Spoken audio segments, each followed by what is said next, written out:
நம்ம சேனலை சப்ஸ்கிரைப் பண்ணாதவங்க வீடியோக்கு கீழே தெரிகிற ரெட் கலர் சப்ஸ்கிரைப் ஆப்ஷனை கிளிக் பண்ணிக்கோங்க. கூடவே பெல் ஐக்கானையும் கிளிக் பண்ணிக்கோங்க. Hi friends, welcome to Thangathamizh vlogs. இன்றைக்கி என்ன பார்க்க போகிறோன்னா, ராகியில் இட்லி, தோசை அப்புறம் பணியாரம் எப்படி செய்கிறதுன்னு பார்க்க போகிறோம். அப்புறம் சிம்பிளாக 5 மினிட்ஸில் செய்கிற மாதிரி ஒரு சட்னி ரெசிபி. இதுக்கு ராகி மாவை பவுடராக யூஸ் பண்ணாமல் டைரெக்டாக ராகியை ஊற வச்சு அரைச்சி அதை புளிக்க வச்சு பண்ண போகிறோம். இது fermented, அதாவது புளிக்க வச்சு செய்கிறதால இதில் ப்ரோபயோட்டிக்ஸ் அதிகமாக இருக்குது. இது ரொம்பவே ஒரு ஹெல்த்தியான ரெசிபி. அதனால் கடைசி வரை வீடியோவை ஸ்கிப் பண்ணாமல் பாருங்கள். இன்றைக்கி நான் 2 டம்ளர் ராகி எடுத்திருக்கேன். இதுக்கு 1/2 டம்ளர் இட்லி அரிசி எடுத்திருக்கேன்.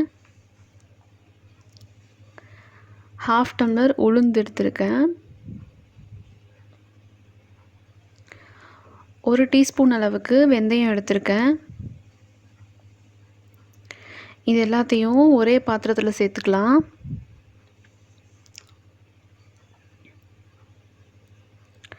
இப்போது இதை ஒரு 2-3 டைம்ஸ் வாஷ் பண்ணி எடுத்துக்கலாம். இதை வாஷ் பண்ணியாச்சு. இந்தளவுக்கு தண்ணி சேர்த்து இதை ஒரு 3 hours ஊற வச்சு எடுத்துக்கலாம். இப்போ ஊற வச்சு எடுத்தாச்சு. இதை ஒரு கிரைண்டரில் சேர்த்து நல்லா நைஸாக அரைச்சி எடுத்துக்கலாம். கூடவே கல் உப்பு சேர்த்து அரைச்சிக்கலாம். இப்போ இது நல்லா நைஸாக அரைச்சாச்சு. இதை க்ளோஸ் பண்ணி ஒரு 8 மணி நேரம் புளிக்க விட்டுறலாம். இப்போ 8 hours ஆயிடுச்சு. இது நல்லா பொங்கி வந்திருக்கு. இதை வச்சு எப்படி இட்லி பண்ணுறதுன்னு பார்க்கலாம். இட்லி செய்கிறதுக்கு மாவு இப்படி லைட்டாக கலந்து எடுத்தால் போதும். அப்போ தான் இட்லி சாஃப்டாக ஸ்பாஞ்ச் மாதிரி வரும். அப்புறம் இட்லி பாத்திரத்தில் தண்ணி நல்லா கொதிச்ச அப்புறம் தான் இட்லி பிளேட் அது மேலே வைக்கணும். கொதிக்கிறதுக்கு முன்னாடியே வச்சிட்டோம்னா இட்லி சாஃப்டாக வராது.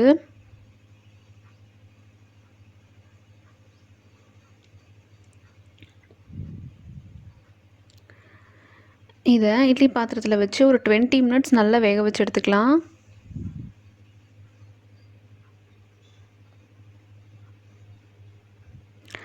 இப்போது தோசை எப்படி பண்ணுறதுன்னு பார்க்கலாம். தோசை செய்கிறதுக்கு மாவு கூட வேணும்னா கொஞ்சமாக தண்ணி மிக்ஸ் பண்ணிக்கலாம்.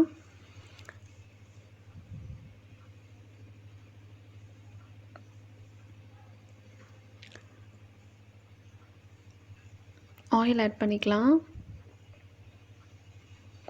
இப்போது ஒரு 2 minutes விட்ட அப்புறம் திருப்பி போட்டுக்கலாம்.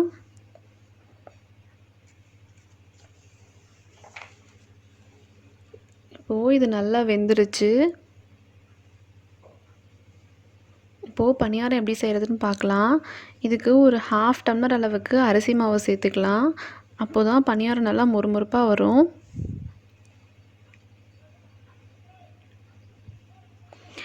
இதுக்கு ஒரு பெரிய சைஸ் வெங்காயம், கொஞ்சமாக கருவேப்பிலை, 3 பச்சை மிளகாய், இஞ்சி, கொஞ்சமாக கொத்தமல்லி எடுத்திருக்கேன்.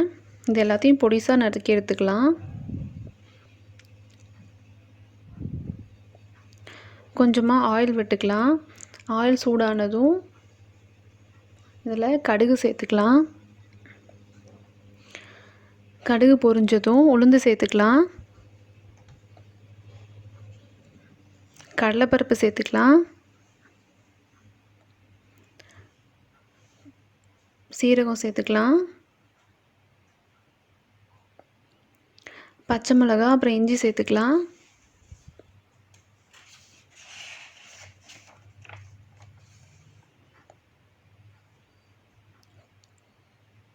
கருவேப்பிலை சேர்த்துக்கலாம்.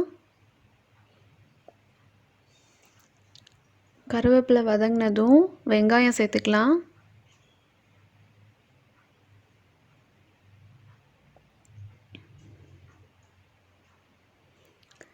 வெங்காயம் நல்லா வதங்கினதும் ஸ்டவ் ஆஃப் பண்ணிக்கலாம். கொத்தமல்லி சேர்த்துக்கலாம்.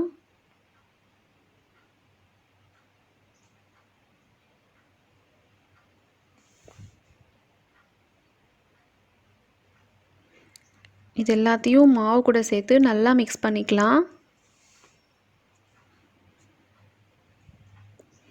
ஸ்டவ்வை மீடியம் ஃப்ளேமில் வச்சுக்கலாம். கல் நல்லா சூடானதும் இதில் ஆயில் சேர்த்துக்கலாம்.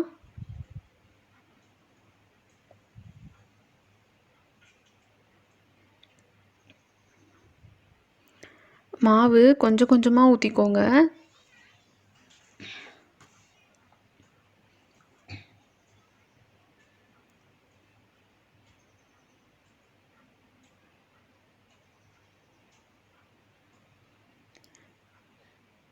இப்போது ஒரு 2 நிமிஷத்துக்கு அப்புறம் பணியாரத்தை திருப்பி போட்டுக்கலாம்.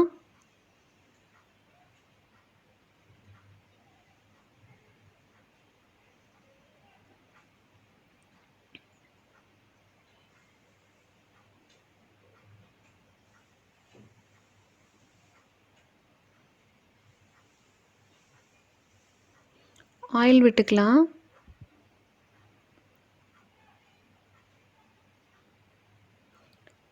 இப்போது ஒரு 2 நிமிஷத்துக்கு அப்புறம் பணியாரம் நல்லா ஒட்டாமல் வந்துருச்சு. 2 சைடும் செவக்கிற வரைக்கும் அப்பப்போ திருப்பி விட்டுக்கோங்க.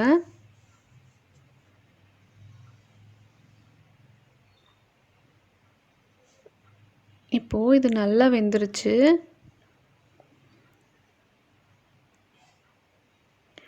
இப்படி சென்டரில் குத்தி பார்க்குறப்போ மாவு ஒட்டாமல் வரணும். அப்படின்னா பணியாரம் வெந்துருச்சுன்னு அர்த்தம். எவ்வளோ சாஃப்டாக வெந்திருக்கு பாருங்கள். உள்ளே நல்லா வெந்திருக்கு. இப்போது சட்னி எப்படி செய்கிறதுன்னு பார்க்கலாம். இந்த சட்னி தேங்காய் சட்னி மாதிரியே 5 மினிட்ஸில் குவிக்காக செஞ்சு முடிச்சிடலாம். வாங்க இது எப்படி பண்ணுறதுன்னு பார்க்கலாம். இதுக்கு ஒரு பெரிய சைஸ் வெங்காயம் எடுத்திருக்கேன். 2 நார்மல் சைஸ் தக்காளி, பெரிய தக்காளியாக இருந்தால் 1 போதும். ஒரு சின்ன மூடி தேங்காய், 5 பல் பூண்டு, 5 வரமிளகா, கொஞ்சமாக புளி.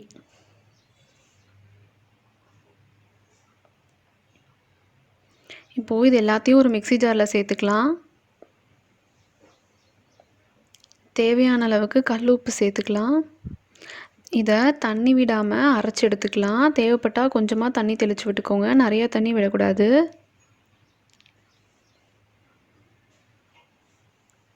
இதில் நல்லெண்ணெய் சேர்த்துக்கலாம். நிறையவே சேர்த்துக்கோங்க. ஏன்னா நம்ம சட்னியை தனியாக வதக்க போகிறதில்ல. எண்ணெய் சூடானதும் இதில் கடுகு சேர்த்துக்கலாம்.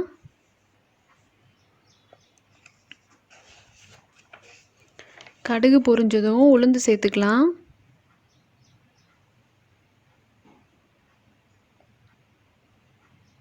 சீரகம் சேர்த்துக்கலாம்.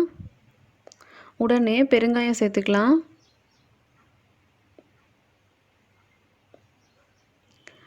ஸ்டவ் ஆஃப் பண்ணிவிட்டு கருவேப்பிலை சேர்த்துக்கலாம்.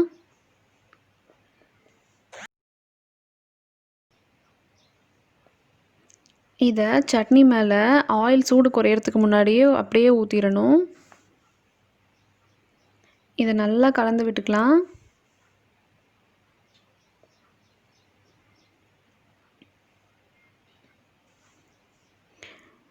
இப்போது இது ரெடி ஆயிடுச்சு. இது இட்லி, தோசை, அப்புறம் பணியாரம் எல்லாத்துக்குமே நல்லாயிருக்கும். முன்னாடியே சொன்ன மாதிரி இது எல்லாமே ஒரு நல்ல ப்ரோபயோட்டிக் ஃபுட். ப்ரோபயோட்டிக் ஃபுட்டில் குட் பாக்டீரியாஸ் நிறையா இருக்கும். அது நம்ம உடம்புக்கு ரொம்பவே நல்லது. இம்யூன் பவரை அதிகமாக பூஸ்டப் பண்ணும்.